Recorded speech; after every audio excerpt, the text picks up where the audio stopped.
Welcome to an Out of the Park 25 video where I share two major wins of prospects, player development wins for my O's here. I'm in the year 2037. This is a sim I've had going on I think I started it maybe before my JSim. I can't remember. But anyways, I've been playing it offline for a long time. I've given you guys a little bit of updates. This is going to come up on like the longest I've ever played a sim. I don't think I've ever gone past like 2040.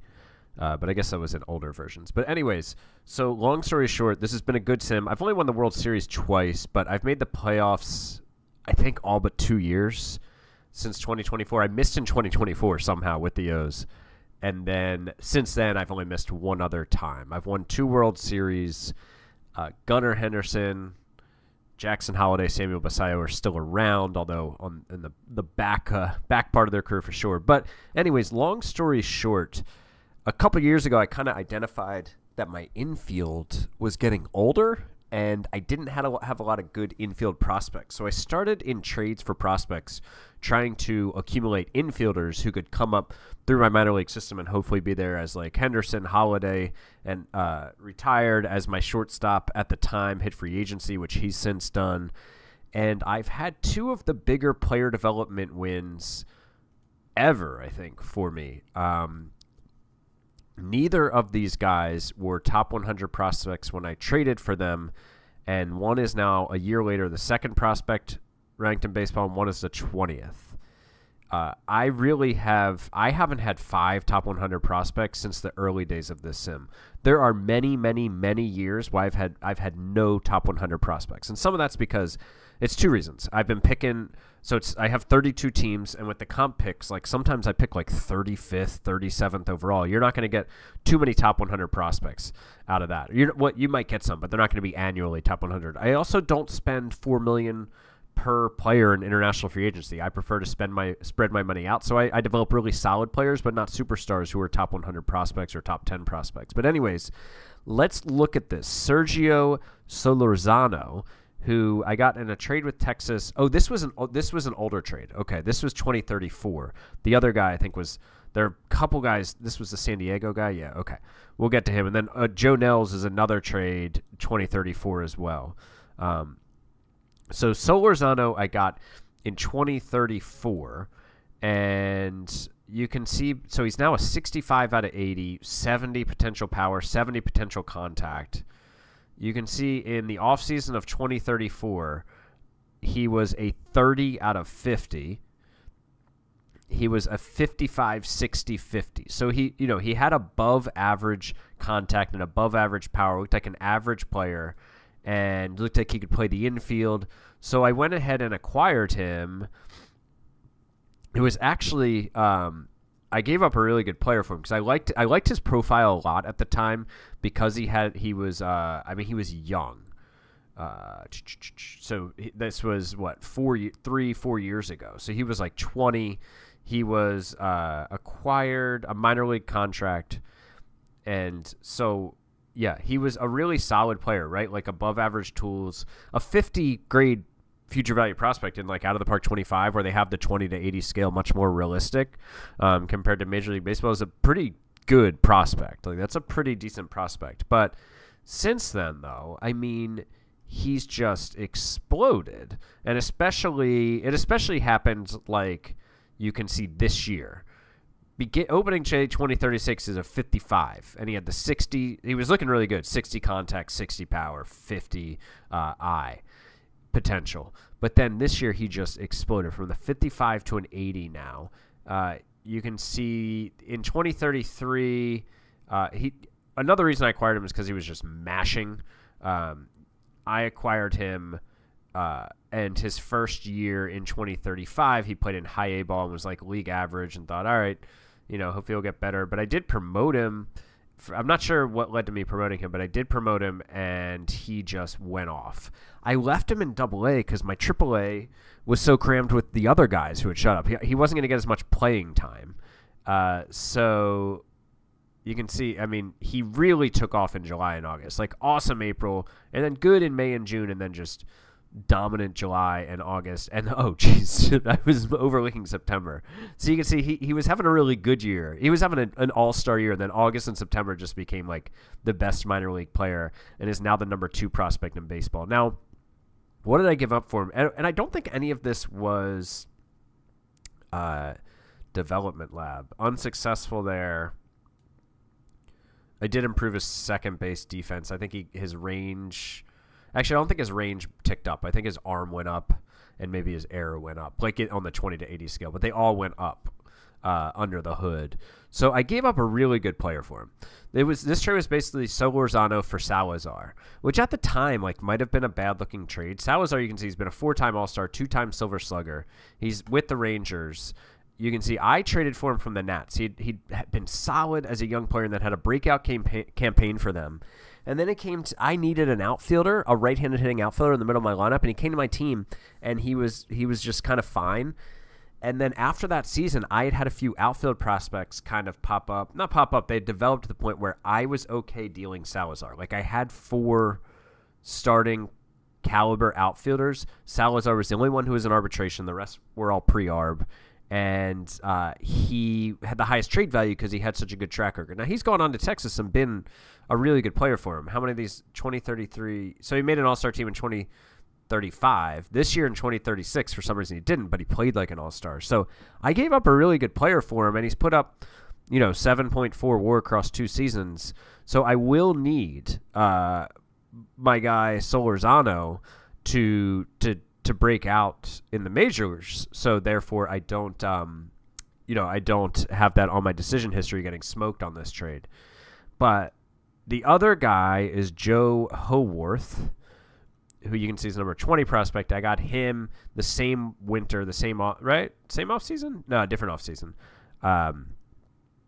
Same off season. I got him in December of 2035. When did I get this guy? Yeah, okay, I got him a year before. So Howarth, you can see I got in December of 2035. At that time, let's do it here actually. December 20, here's 2035. He was a 50 overall, above average contact, above average eye, well above average power. So you can see same thing. Like, he was a really good looking prospect, and he had also been hitting well at A as a 22-year-old. He was a second round pick, 53rd overall. And you can see that he improved his defense and improved his defense at third base twice. I now have him working on his something else. I can't remember what. He's in the lab again now, though. But, yeah, then he just popped off. Now he's got a 70 potential power, 65 potential contact, 60 potential eye, and he's almost maxed him out. And he also can play second base with this 60 range. Solano is more like a first base, third base guy. This guy could play third or second for me. Wouldn't put him at shortstop, but he'll be on the major league roster next year. You can see that he started last year at high A because he was drafted in 2035. He was just drafted 2 years ago. So I started him in 2036 in high A because he hadn't really spent a lot of time there. And after 3 weeks, I was like, oh, goodness, I need to push this guy up. And then he spent 2 months in Double A, and I was like, I generally don't promote too many guys twice in 1 year in the minors, but this guy was just killing it. So I put him up to Triple A, where he just murdered baseball some more. And, he's going to start next year on my team for sure. Zano, I might hold down in Triple A because I have enough infielders right now that I don't have to use them. I might want to spread out their service time, separate them by a year. So that's Howarth. Joe Nels is another trade. He hasn't popped off quite as much. He's only a 70 overall, only a 70. But I got him in December of 2034. He's now the 98th prospect. Oh, wait, I didn't show you what I gave up for Howarth. So Howarth, and this was an okay outfield prospect, decent outfield prospect, gave up. The main guy was David Peralta, who for some reason they then put on waivers. You can see Peralta was, let's just go with Major League. He debuted kind of late for me just because I had so much catching depth that he was always kind of my third catcher. But he came up and was really good for me. He was good in the minors too. Look at these WRC pluses. He was always a good player. But I've had insane catcher depth in this sim for some reason, to where I finally gave him a shot, but then I had a top 100 catching prospect who I promoted, and he was going to play over Peralta. Peralta had good trade value, so I shopped him. Now, San Diego was also interested in Julio Reynoso, who, you know, looks like an okay player. He was a first baseman for me. I signed him minor league contract out of Venezuela. But those are the two main guys, and I got Joe Howarth for them. Joe Nels is another guy that I brought in via trade, another infielder, a 70 grade power, 60 range. He can also play the outfield.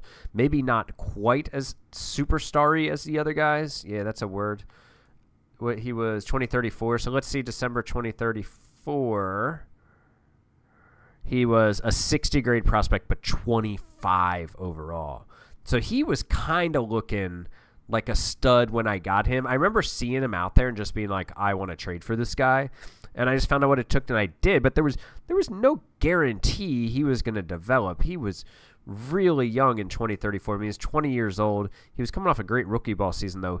You can see he started 2035 for me in Delmarva. Then he went to Aberdeen and was okay, but he was still only 21, so I kept him there. And then he started 2036 really hot, so I bumped him again to to Double-A, and then Triple-A. He held his own.